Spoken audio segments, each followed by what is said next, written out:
تعتبر الفنانة هالة فؤاد من أجمل الفنانات اللي ظهروا على الشاشة. جمالها وموهبتها ساهموا بشكل كبير في شهرتها، لكنها حققت شهرة كبيرة بعد جوازها من الفنان أحمد زكي، لكن جوازهم ما استمرش كتير وانفصلوا، واتجوزت هالة رجل بعيدا تماما عن الوسط الفني. مين الرجل ده؟ وإيه قصة جوازها منه؟ وإيه قصة اعتزالها للفن والمرض اللي قضى على حياتها؟ تعالوا نعرف كل التفاصيل. اتجوزت الفنانة هالة فؤاد مرتين في حياتها، وكانت أول جوازة ليها من الفنان أحمد زكي سنة 1983 بعد قصة حب قوية جمعتهم، لكنهم انفصلوا بعد سنتين بس من جوازهم. بعد ما خلفوا ابنهم هيثم انفصلت هالة فؤاد عن أحمد زكي، حصل بسبب الفن، فهو كان عايزها تسيب الفن وتتفرغ لبيتها وتربية ابنها، لكن هي رفضت بشدة بسبب حبها للفن، وحصل خلافات كتير ما بينهم، فلقوا ان الانفصال هو الحل. وبعد كذا سنة اتجوزت هالة مرة تانية من الخبير السياحي عز الدين بركات بعد قصة حب قوية جمعتهم، وده كانت سنة 1987، وعملوا حفل خطوبة صغير في البيت، وحضر هيثم أحمد زكي خطوبة والدته، وظهر في صورة وهو بيقطع التورتة. الحفل سنة 1988 عملوا فرح كبير جدا،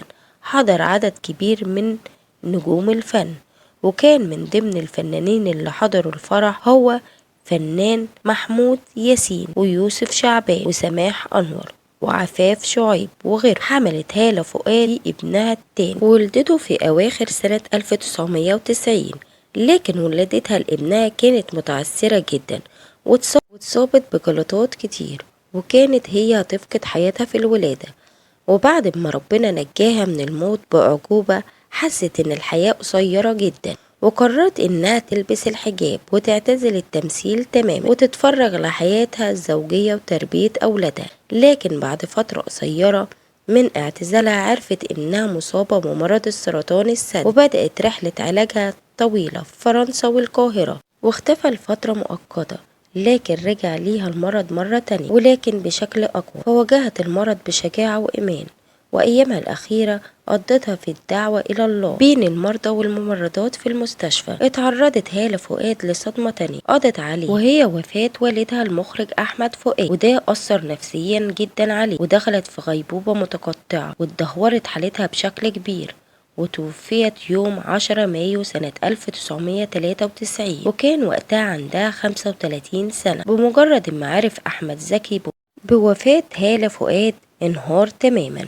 وأغمى عليه. وقال المكير محمد عشوب إن أحمد زكي لما عرف الخبر كان بيصور مشهد فوق عمارة، فمن شدة الانهيار كان هيرمي نفسه من فوق، لكن المنتج السبكي لحقه، واستمر أحمد زكي يبكي ويصرخ ويلطم على وشه وهو بيقول أنا اللي موتها، وده لأنه حاسس بالندم الشديد انه طلقها، وبيعترف انه ظلمها وكان بيعاملها بأسوأ. وكانت وصية هالة قبل وفاتها ان اولادها الاتنين يعيشوا مع بعض وما يفترقوش، لكن للأسف الوصية ما تنفذتش بسبب سفر رامي مع والده بعد وفاتها، وفضل هيثم وحيد لغاية ما توفي هو كمان. وصية هالة ان اللي يغسلها الفنانة المعتزلة شمس البارودي، وقالت شمس البارودي هالة وصت والدتها أنا إلا تولى تغسلها وتكفنها، ويوم وفاة هالة قالت والدتها شمس هي إلا هتغسلها، وفعلا غسلتها، وعلى الرغم من ثباتي وقت الغسل لكن انهارت بعدها. والغريب إن هيثم أحمد زكي اتوفي عمره صغير زي والدته هالة فؤاد، وده بعد سنوات من وفاة والده أحمد زكي، وحصل خلافات على الميراث بين أخوه غير الشقيق رامي عز الدين بركات وبين خاله وعمه هيثم، لكن محكمة الإعلام الشرعية حكمت إن رامي أخو هيثم هو الوريث الوحيد، وكان الورث عبارة عن 3 شقق وعربية ومبلغ 500,000 جنيه. ادعوا لها بالرحمة والمغفرة.